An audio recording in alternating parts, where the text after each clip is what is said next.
Une vérité sur le boisson sucrée. C'était inévitable.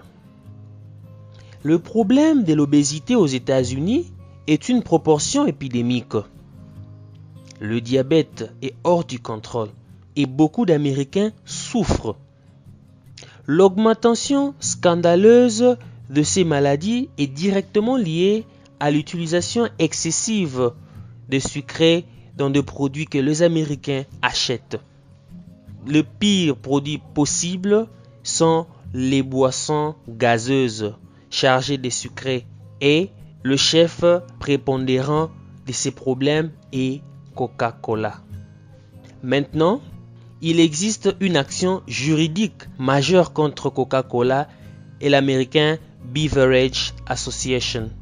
Ils sont accusés de fausse publicité, ce qui a trompé intentionnellement les consommateurs américains au sujet des conséquences pour la santé liées à la consommation de boissons à base de sucre. 2 prédicateurs sont les soutiens de ce nouveau procès.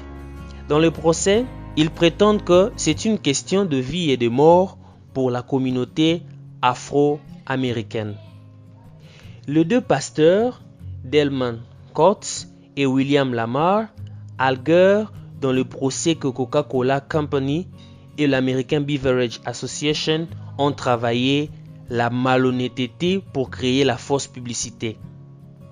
Dans un procès déposé à Washington, DC, le prédicateur, ont été rejoints dans le procès par la santé publique Group Praxis qui a noté que la Coca-Cola Company a complètement ignoré la preuve croissante pour les boissons chargées de sucre était directement liée à l'augmentation des problèmes liés à la santé aux États-Unis.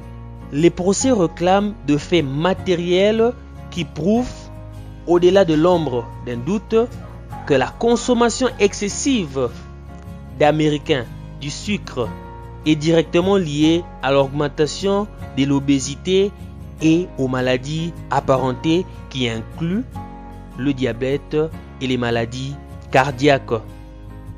Ces maladies sont maintenant le plus grand tueur d'Américains. Le procès continue à prétendre que les consommateurs américains réguliers n'ont pas les connaissances scientifiques nécessaires pour prendre une décision éclairée sur l'utilisation de boissons sucrées et les publicités sont très trompeuses et fausses.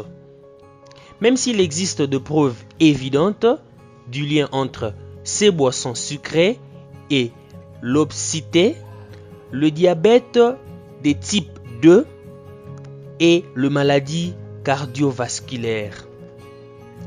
Le rapport sur le Centre de lutte contre les maladies et de prévention publié en 2012 a noté que les Afro-Américains sont le groupe le plus susceptible de boire des sodas sucrés chaque jour.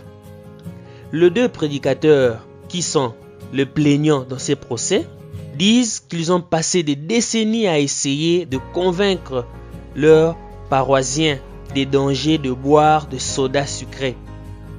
Mais les publicités contradictoires de Coca-Cola ont déjoué leurs efforts pour dire à leurs paroissiens la vérité. Leur argument est que beaucoup de publicités de Coca-Cola montrent des hommes et des femmes physiquement capables qui sont des produits sexy et consommant aussi des produits Coca-Cola. La recherche sur le modèle utilisé pour ces publicités a révélé qu'elles boivent rarement de produits Coca-Cola dans la vie réelle et apparaissent uniquement dans les publicités du produit en raison de la rémunération qu'ils reçoivent. Coca-Cola a répondu à ces affirmations en les qualifiant de merci tout en reconnaissant que l'entreprise sait qu'elle a un rôle à jouer pour réduire la consommation de sucre aux États-Unis. Quoique consomme réellement beaucoup de ces boissons sucrées, est susceptible d'être très malade en conséquence. Le pasteur dit que la Coca-Cola Company équivaut la joie à boire ces produits alors que le contraire est plus susceptible de se produire, y compris une maladie grave et finalement la mort. Si vous avez d'autres préoccupations, mettez-les moi dans les commentaires. Merci d'avoir suivi cette vidéo du début à la fin. N'hésitez pas de vous abonner et d'activer la cloche de notification. À nous revoir demain pour une nouvelle vidéo. Bye bye!